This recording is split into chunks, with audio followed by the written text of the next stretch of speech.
Querida Bielsa y queridos belsetanos, como tantas otras localidades aragonesas, sois ejemplo de lucha contra el tiempo, de esfuerzo y tenacidad para conservar vuestro legado histórico y cultural. Villa de origen medieval, situada cerca del cielo, a más de 1000 metros de altitud, a orillas del Cinca.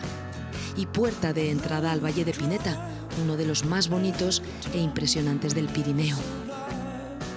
Durante la Guerra Civil, en la primavera de 1938, fuiste duramente golpeada y casi arrasada dentro del episodio bélico de la Bolsa de Bielsa. Tu museo municipal reúne miles de documentos y fotos sobre este terrible capítulo de tu historia.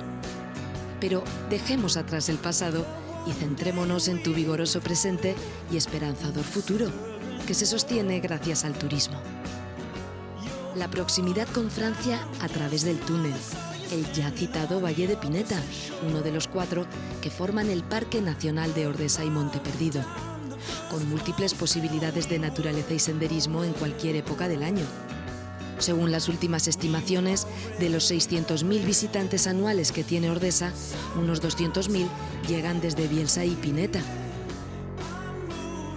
Y por supuesto, tu carnaval, otro ejemplo de lucha contra el tiempo y de tesón por mantener fielmente tus tradiciones.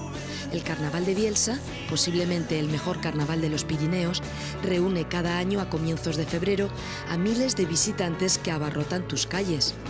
Trangas, madamas, el onso, el amontato, todos ellos, con la inestimable colaboración de los vecinos, convierten a este carnaval en una fiesta única e irrepetible.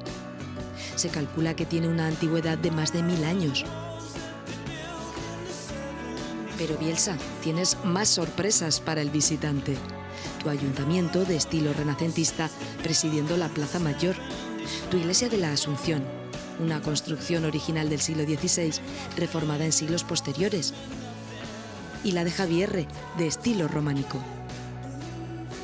Tu legado no se reduce solo a la piedra y a tradiciones como el carnaval, también se refleja en el dialecto belsetán, según los expertos, una de las variedades más puras del aragonés.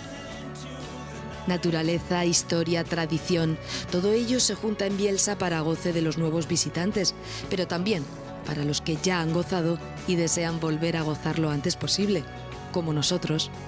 Besos y abrazos para todos y todas.